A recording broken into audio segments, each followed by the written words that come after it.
வணக்கம், லதா காமாட்சி நெல்லை பஜன். இப்போ என்ன ரெசிபி பண்ண போகிறோன்னா, மோர் குழம்பு, 1 ஸ்பூன் துவரம்பருப்பு, 1 ஸ்பூன் பச்சரிசி, 1 ஸ்பூன் தனியா, மூணையும் நல்லா கழுவி ஒரு அரை மணி நேரம் ஊற வச்சுருக்கிறேன்.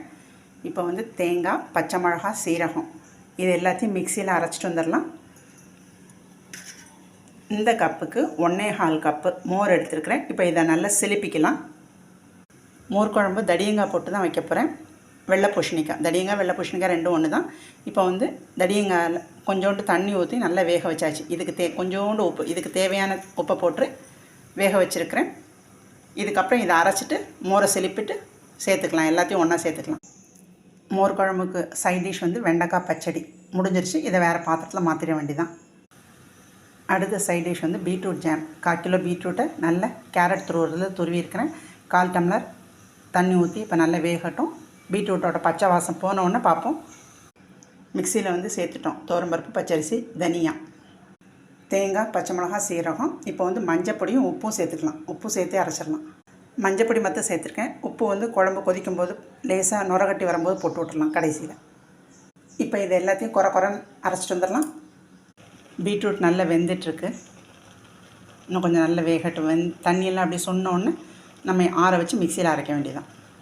மோரை நல்லா இப்படி சிலிப்பிக்க வேண்டியதான். தயிரை நல்லா சிலிப்பியாச்சு. தயிர் எடுத்து அதே கப்புக்கு 1 கப்பு 1.25 கப்பு தண்ணி சேர்த்துக்கலாம். தயிரை நல்லா சிலிப்பிட்டு இந்த கப்புக்கு 1.25 கப்பு தண்ணி ஊற்றிட்டு திருப்பி இப்போ நல்லா மோராக்கியாச்சு. மோர் குழம்புக்கு அரைக்க வேண்டியதை அரைச்சிட்டு வந்தாச்சு மிக்சியில். இப்போ வந்து அந்த மோரோட கலந்துக்கலாம். மோர் சிலுப்பினதோடு அரைச்ச விழுது எல்லாத்தையும் கலந்தாச்சு. இப்போ வேக வச்ச தடியங்காய் வெள்ளை பூசணிக்காயோட எல்லாத்தையும் கலந்து ஸ்டவ் ஆன் பண்ணி சிம்மில் போட்டுக்கலாம். நல்லா நுரக்கட்டி வரும்போது தாளித்து ஊற்றிக்க வேண்டியதான். எல்லாத்தையும் ஒன்றா கலந்தாச்சு. கொஞ்சம் கொதி வந்தோடனே தேவையான உப்பு சேர்த்துக்கலாம். கொஞ்சம் புளிச்ச தயிரில் பண்ணுங்கள், நல்லாயிருக்கும். சில்வர் பாத்திரத்தில் மோர் குழம்பு வைங்க, அலுமினியத்தில் வைக்க வேண்டாம். பீட்ரூட் நல்லா வெந்து தண்ணி சுண்டிடுச்சு. இப்போ ஆறினோடனே மிக்சியில் அரைச்சிட்டு வந்துடலாம். மோர் குழம்புக்கு தேவையான உப்பை சேர்த்துக்கலாம். தேங்காய் எண்ணெயில் கடுகு, காஞ்ச மிளகா, கருவேப்பிலை போட்டு தாளித்து ஊற்றிக்கலாம். வெந்தயத்தை வறுத்து பொடி பண்ணி வச்சுருக்கேன். காயப்பொடியும் சேர்த்துக்கலாம் குழம்புக்கு. இப்போ சூடாக அது மேலே தாளிப்பை தூக்கி ஊற்றிடலாம்.